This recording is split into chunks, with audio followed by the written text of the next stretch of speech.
Dobrodošli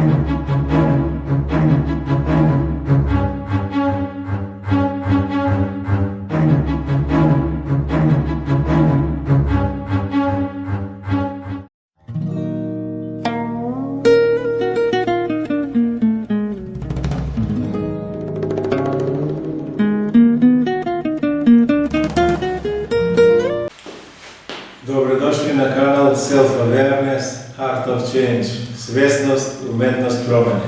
Ja sam Goran Stačevski-Đina. Danas ćemo proslijediti treću emisiju iz serije o mističnom iskustvu. Priča kroz podsvjesne navike. Treća emisija. Voditelj emisije ili Aščić pita: ima li koristi da nekome kažeš: ej, ja sam to video u viziji? Krešimir Mišek odgovara: ne, sa vizijom ne. Ja sam mislio da nekom kažeš bit, suštinu njegovog problema sa strane. Voditelj emisije ili Aščić nastavlja: ili jedno ili drugo. Evo, ja vidim to, sada ću ja tebe reći šta treba. Krešimir Mišek objašnjava: ne, ta priča ne ide mentalno. Ona ne ide kroz mental. Ona ide kroz podsvesne navike koje mi ne vidimo, mi njih ne prepoznajemo. Daću jedan lokalan primjer. Vidimo male cigane koji prose.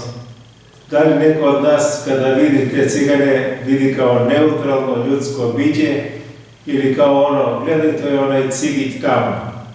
Drugim rečima, maksimalno što ti možeš napraviti je da sam sebe podsjetiš: sve sam to izmislio. Izmislio sam kako njega ja to vidim. Ja bih volio da znam kako podsvest stvara navike. Koje su to navike? Ako ih ne vidimo i ne prepoznajemo, kako znamo da su navike i kako znamo da ih podsvest stvara? I kako znamo da je drama neoblikovana, a sa druge strane da je dobra, temeljna i isceljujuća? U toku mog 24-godišnjeg istraživanja, koristeći moj patentirani sebi metod imaginativne terapije, došao sam do spoznaje da nam ne trebaju psihodelične iskustva i supstance. Došao sam do uvida da je naša podsvest ili naše kolektivno nesvesno, naš najsvesniji deo, ponavljam, naš najsvesniji deo, kolektivno nesvesno, ne stvara program i ne stvara navike.